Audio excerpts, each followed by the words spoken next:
This is Kat. And this is Nat. Welcome to the KatnNat podcast, where we talk to people from the unified generation and promote the inclusion revolution. Today's guest, we have Special Olympics employee and former Seattle Seahawks player, Ray Roberts. Woo! What up? Oh! How's it going? This is yours, Kate. How you guys doing? Good. How about you? I'm doing all right. A little bit tired, but I'm okay. I was back. I took a little break and went to Hampton, Virginia. They had a jazz festival there. Yes. Nice. Well, I'm excited to be. You guys are like my inspiration because I've been talking about doing a podcast of my own for a long time, and I just haven't really worked up the nerve or figured out how to do it, or all these other things. You should do it. And so now I'm like, man, I'm gonna do a podcast. Like, there's so many things I like talking about, other than like people always. A lot of times I end up talking about sports a lot because obviously I played and sport. But like I have other opinions in my brain, you know what I'm saying, that I want to share with people and other topics and things. And so you guys launch your podcast has kind of inspired me. Well, you're our first person.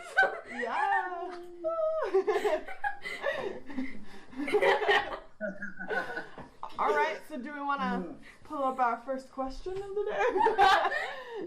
I'm ready to go whenever you guys are. All right. Okay, I think you'll like this one. So,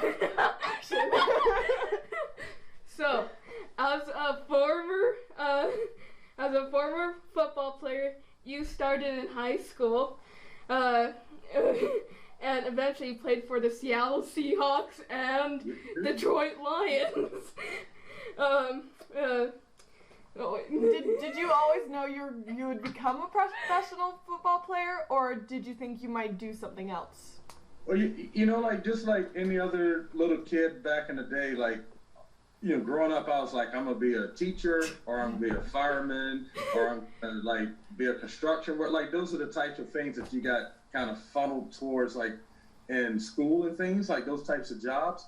But for me, from my earliest memory, like maybe 4 or 5 years old, I just always wanted to play football, but it was not necessarily to get to the NFL. So for me, it was like a lifesaver because my family was really chaotic. I grew up like really, really poor, and so you just kind of got lost in the mess sometimes. But when I played football, or the first football game I went to, I saw my cousin playing. And every time he did something, people were patting him on the back, like picking him, like, hey, like having, you know. And I'm like, man, I want some of that, you know. And so that's what first drew me to football. It's like I want people to pat me on the back and tell me I'm doing good and that I'm enough and all those kinds of things. And so that's what first drew me to football, was those things, a combination of like, if I get involved in some of the other stuff that people are doing, like I'm gonna be in a really bad place. And this part was that. Man, I just love that adoration and that support and people pat me on the back and just showing me that kind of love that I was missing from, you know, both my parents are alcoholics and I have 3 older sisters who are in and out of drugs and all that kind of stuff. So I was just this little bit kid that was, that nobody could see, you know, and so football represented that for me. And so then as I moved on, it was like, someone was like, hey, you know, you can play sports in college. And I'm like, no, I didn't know that. Like I didn't know how. First of all, I didn't even know how to get to college. Second, I didn't know anything about scholarships and all that kind of stuff. And so when I was in like 9th grade, football coach, I went to my football coach and I said, hey man, like I have all of these letters from these colleges that want me to come and play football, but we can't afford it. Like my dad was a janitor and my mom was a maid. Like they probably made like $12,000 a year. There's no way we're gonna pay for college. And so he's like, why don't you bring them to me? So I think he thought I had like a little stack like this. I had like 2 big trash bags full of letters.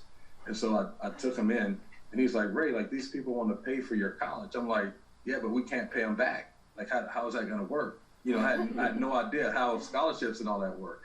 And so my coach explained it to me. Well, it took me about, I don't know, a month or so to explain it to my dad. 'Cause my dad was like, the bill is gonna come. Like something like you don't get nothing in this life for free. I'm like, well, Dad, they're telling me that they'll pay for everything. All I have to do is show up. And so that's kind of was my first vision of like, oh well, this would be an opportunity for me to change like the dynamic of what the trajectory of my family life was, because my parents didn't graduate junior high school. My sisters graduated high school, but they didn't go to college. And so I was like, well, here's a chance for me to go to college. And then when I got to college, even though in the back of my mind, I didn't know what it took to get to the NFL. I just knew that I wanted to play there one day. Well, then people started telling me like, man, like you're going to be a really good player. You are a really good player. You're going to go to the NFL and all this other kind of stuff.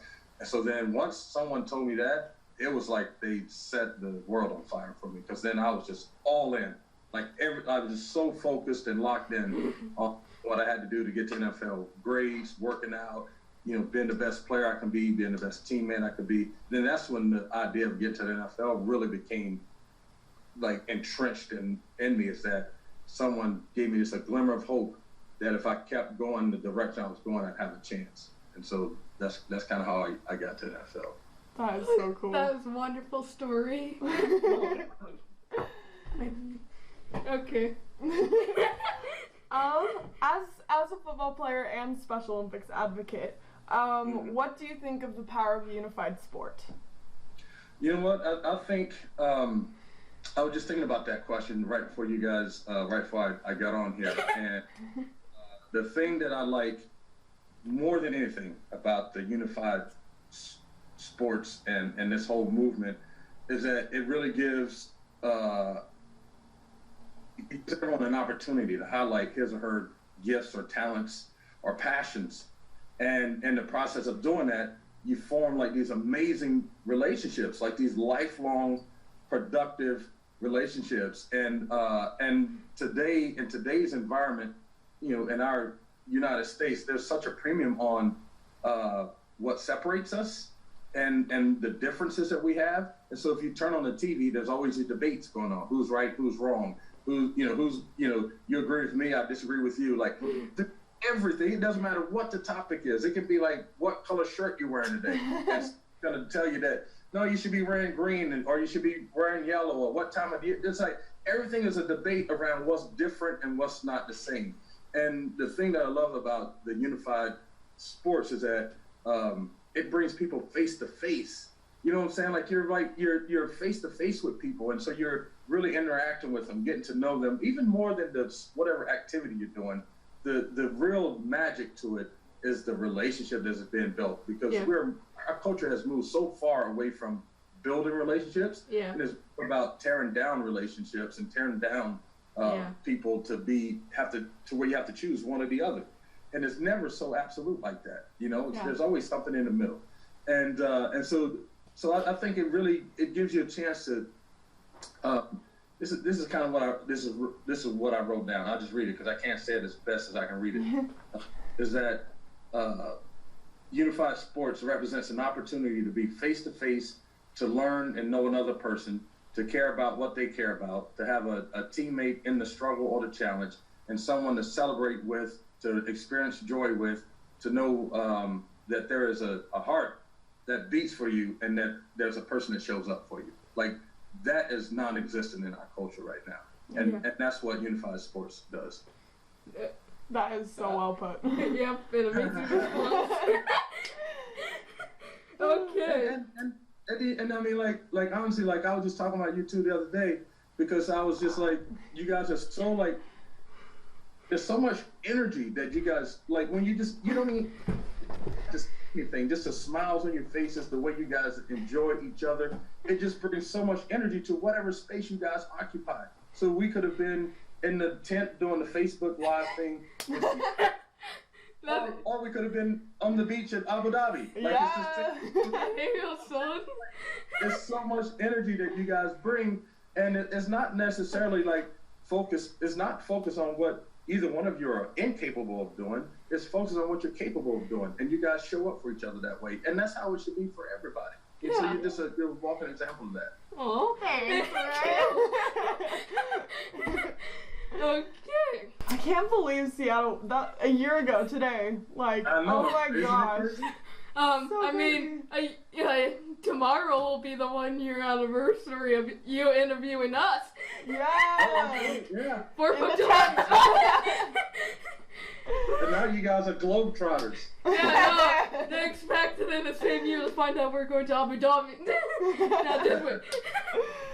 Oh, that was awesome. man. Yeah. What are some of the reasons you decided to work for Special Olympics? So, like, going back to, like I was telling you, like, my family life and growing up, like, really poor and everything. And I always felt like I was doing cool stuff or I had really cool things to say. But because of my circumstances, no one would listen. They just like, oh, you know, you're just that little dude from up the street, just, you know, going about your business. And so I just had this talk with some high school leaders in Arizona a few months ago about, at that point, I decided, like, I'm going to craft my voice. I'm going to empower my voice so that I'm going to be at a place at some point in my life where I'm going to get to speak and people are going to listen. Yeah. And so I just started, like, educating, you know, myself on the things that were important to me. I started putting myself out in front where I had to speak and things like that. And then I was at the ready. Anytime someone wanted my opinion, I gave it to them. You know, so I was just always ready to do that. And so when it comes to Special Olympics, it's just the population that it represents and supports and encourages and things. It reminds me of where I was, not physically, but like where people just kind of look you over, or they look at what they think you can't do, versus going like, well, what are the possibilities that this person has? What are the skills or gifts and talents that they have that can contribute to what we're doing? Like, people just tend to overlook that. And so I just said, for me, I'm gonna be the voice of people like me. Like, that used to be that was my thing. Like, even greater than football, even more so than anything I've ever done athletically, the thing I've always wanted to do was be in a position where I am right now, where I get to be a voice for marginalized people, but I also get to help that population develop their voices. The same way I develop mine, they can develop theirs, and then they get to have a platform to launch off of so that people can hear and stand up and hear what they have to say. And that's always been important to me, honestly. Like, people will say, like, man, it must have been awesome getting to the NFL and all that, but if I had put that much into making it to the NFL, that would have been my final destination. You know what I'm saying? But I never looked at it as my final destination. I looked at it as another step I needed to get me to the place where I am now. Because I can take that football platform and like, hey, you're Ray Roberts, play this note. Well, come talk to us about the Seattle Seahawks. Oh, yeah, I'll talk to you about football, and I'm going to do that for about 10 minutes, but then I'm going to tell you about this other work I'm doing with Special Olympics. That's awesome. So, yeah. Football thing gets my foot in the door so that I can really talk about the things that are important to me, whether it's, you know, what we're doing at Special Olympics or other social justice issues that I care about that are important to me, access to education, like those types of things. And so I've always treated it as, it was just the next step I needed so that I can get to the ultimate place that I wanted to be, which is doing this type of work. Because this uses more of me than football. Football uses, like, obviously your physical self and some of your mental self, you know, your intelligence. But doing this type of work, man, every day you're challenged with something and you're trying to overcome something. And so you're trying to use every ounce of intelligence, education, knowledge, wisdom, connections, networking. I mean, every opportunity you have, you're trying to use all those things all the time to make sure that when you put your head on the pillow at night, that I know I've done the best I could possibly do for the people that I'm trying to serve. And then that gives me the inspiration to get up the next day. Nice. And so football has always just been like the next stepping stone to doing the type of work that I do now. This is more of me than football ever was. Nice. So everyone is following a different kind of football right now. Do you follow soccer? You know what? Like, I'll be 1,000% honest with you. Like, I'm not a big soccer fan. I've never been in a city with professional sports teams that have the professional teams are so entrenched in the community.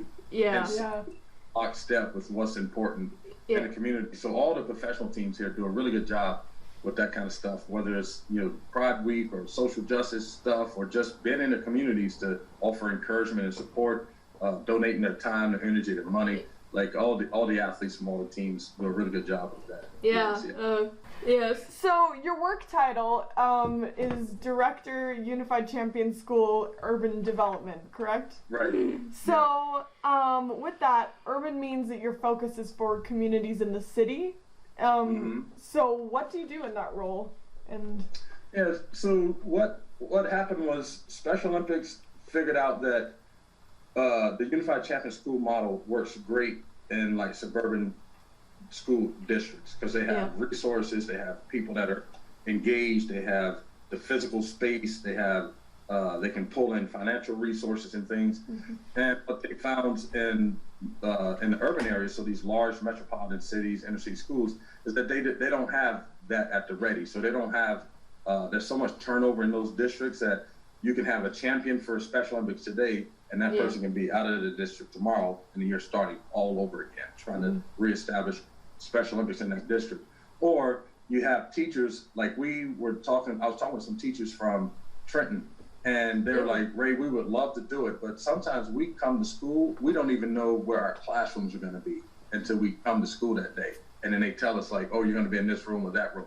Or sometimes we teach different things. Like we just show up and they tell us what we're teaching that day. And so they don't have the bandwidth to take on more stuff because they don't have the actual people. So trying to help strategize around that type of stuff, like how do you come up with a implementation plan that you can sustain if that one person was to leave the school, because you don't have to keep starting all over again. So there's unique challenges in that. Then a lot of times the parents in those areas don't have transportation, or their work schedules are different, so they can't really be involved with a lot of things that are going on, like taking their students from one place to the next place to the next place. And so trying to help overcome some of those strategies. And then there's financial issues. Sometimes you just don't have the financial support from the community to do it. So when the Special Olympics money wind down and wind out, then the program winds down and winds out. And so you're trying to help overcome those types of challenges. We have athletes in urban areas that have to practice track in the hallways. They don't have a track. And so the first time they come to a track meet and there's actually lanes, you have to get there early to teach them how to stay in their lane because they haven't been able to run lanes, and so different things like that.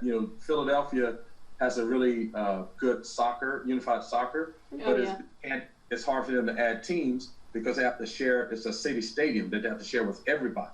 And so you got the scheduled time to get on the field to be able to practice or have games or whatever. So it makes it hard for them to add teams because they have the one stadium. So you're trying to help strategize around those types of things. And so just before Special Olympics wasn't, how would I say it, focused specifically in urban markets, and then they decided they wanted to be more intentional about it. And so then they developed this role. And I actually got it by being an ambassador for the USA Games.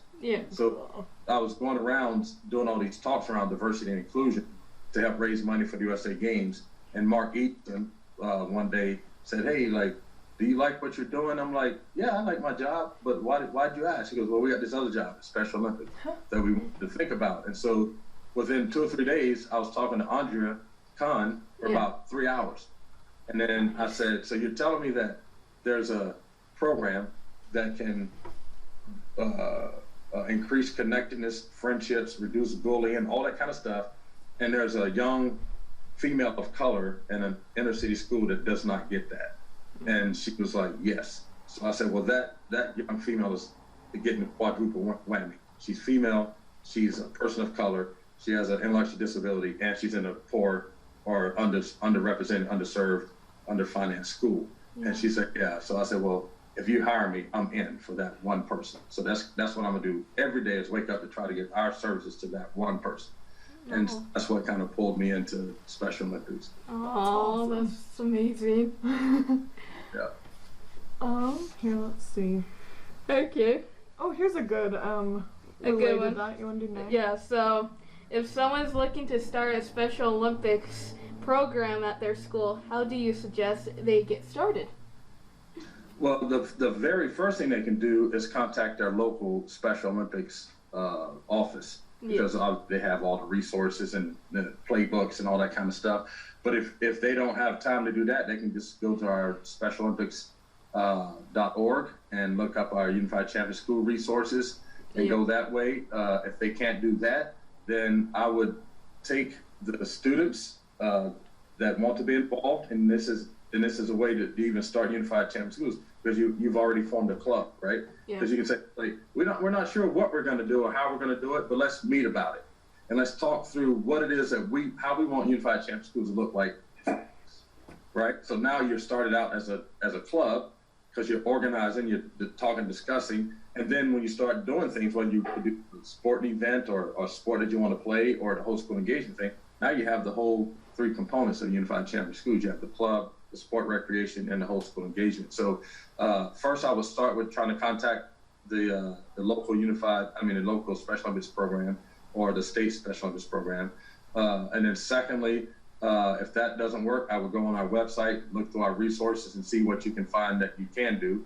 And then third, if that doesn't work, then I would just start doing something, just form a club, decide what it is you want to do, and then be leaders and go make that happen. That's amazing, Ray. Yep. That's so good. Sorry, I know one of your questions was around leadership. Yes. And the thing that's important to know about leadership is sometimes people get caught up in the actual word, because leadership implies that you're out front somewhere, that you have to, and not all leaders are comfortable being out front like that. But to me, and this is what I shared with some students the other day, because they showed up at this event for Special Olympics, and the minute you show up, you're already leading, right? Because like most people don't show up, and that's more than half the battle, is showing up. And so the moment you show up, you're already demonstrating leadership, because you're there. Your physical presence means that it's important to you.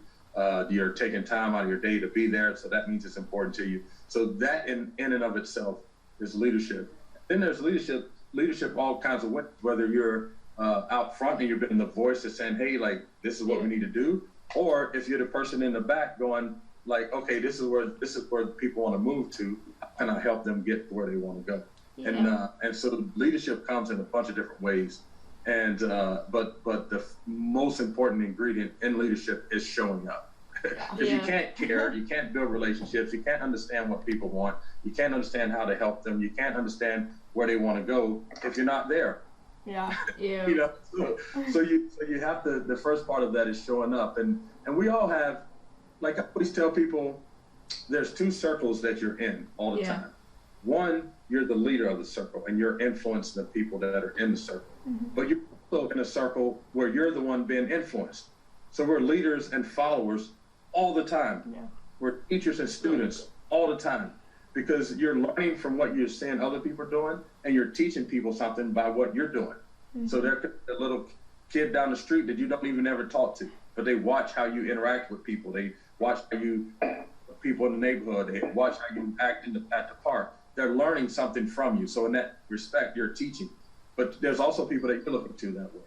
And so we're teachers and students all the time, and we're leaders and followers all the time. And so it's important to know when you're doing which. Amazing. I totally feel that. I think that's one of the great things about Special Olympics, because like for me personally, I was always the person in the back, and always, I mean, that's hard to believe with your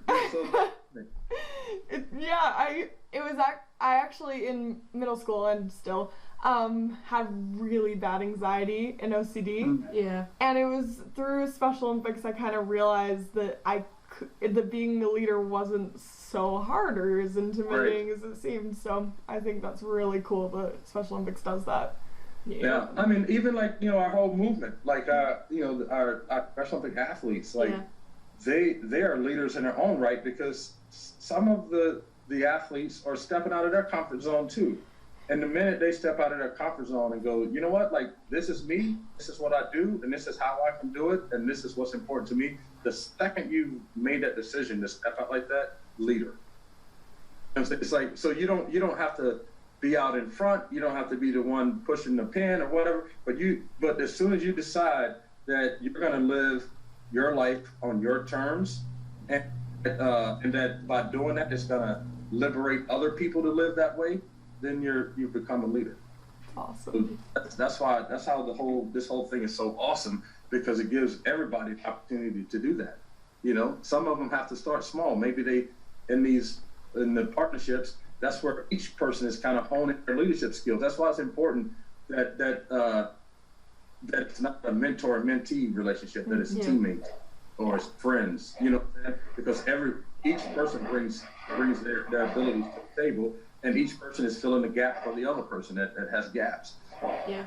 And so when you start to work that out in these relationships, man, that's you can't expect anything other than greatness from that, and to have these like I said, you guys are a perfect example of it. Thanks. Let's do 2 more questions about. Okay.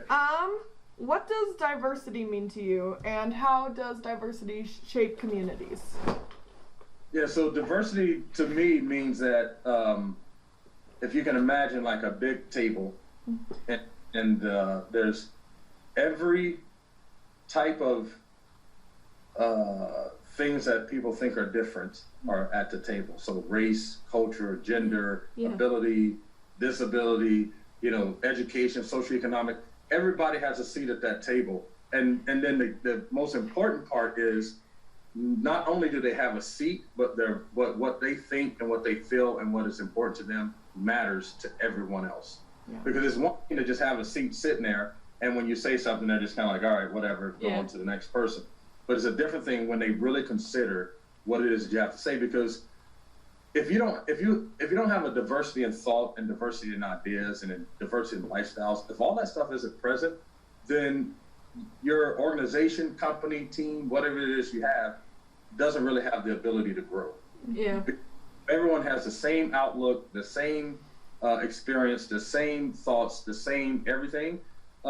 Everything just kind of stays flat. There's never anything there to challenge. And the only way you get better at anything is when it's been challenged, you know, whether athletically or intellectually or whatever it is. Like if you want your body to change, you have to challenge it by eating better, exercising, running, walk. You know what I'm saying? So you need challenge and difference to grow. And so to me, that's the diversity. And then as it relates to now, it's hard to say diversity without inclusion. Yeah. Because inclusion part, this is I've always in kind of defined diversity and inclusion, is diversity is when you invite somebody to a party, right? Yes. I have a inclusion part comes when you ask them to dance, because now they're really included in what's going on. They're not just there posting up the wall because you've invited them there, and they're sitting there by themselves up against the wall, and they're thinking to themselves like, I could be sitting at home by myself, you know, laying in my bed. Yeah. But when you ask them to dance, now you're really including them in the experience of what's going on. And so to me, that's kind of how I've always kind of pictured it and thought about it, as diversity and inclusion that way. That's awesome. Yeah. Special Olympics Rhode Island, we have this crazy story from USA Games where she had that exact quote on her shirt. So on the front it said, proud supporter of a Special Olympics athlete, and the back said, diversity is, and it was that. And so I was like, oh my gosh, I love your shirt. And she was like, hey, do you want it? And so she had a tank top, she just like gave it to me, and I was like, girl! And so I still have it, and it's like one of my favorite quotes. It totally embodies the spirit of Special Olympics. Yep. Yeah, it does. It does. And then, like, you know, almost a year ago today when I hosted the 4th of July celebration, there was a lot of dancing going on. Yeah, so much dancing. Exactly. Oh, it's awesome. Also, a day like Katie got sick. Oh my gosh, yeah, that was fun. No fun at all for Katie when that happened. All right. Yes, I think my family decided we're gonna stick with Seahawks now. Yeah, you better. Well, no, we've been. I need to see you got some Seahawks here. Is that a Seahawk wristband you have on right now? Yes, it's the one you gave us. Yeah, I see it.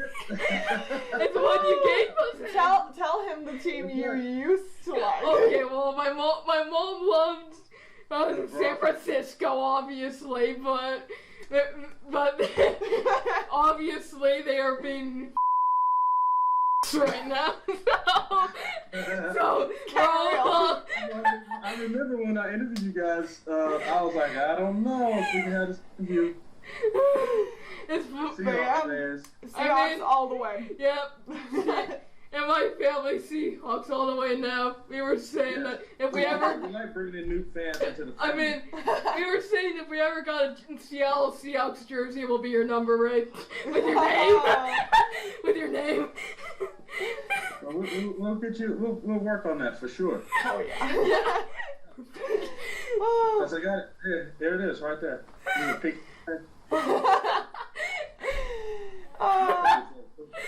Well, thank you so much, Ray. You're the best. You guys for having me, man.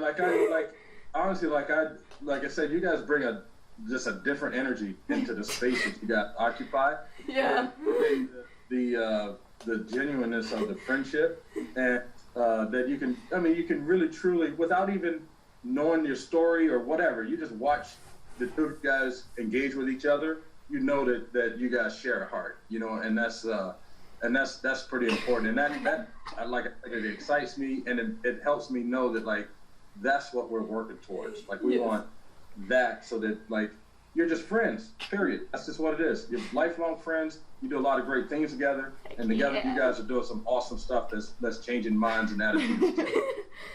Yes. Oh, thanks, man. Yeah. Thank you. You're always our favorite Seattle guy. You're my favorite too, but I wish I could give you a hug to the screen. There we go. See ya. All right. See you guys. See ya from Seattle. Thank you to Ray Roberts for being our first guest on the KatnNat podcast. You can follow us on Facebook, Instagram, and Twitter at KatnNat Podcast. Also, follow our private accounts at Katie M. Hutt and Nat Squeaks. We out.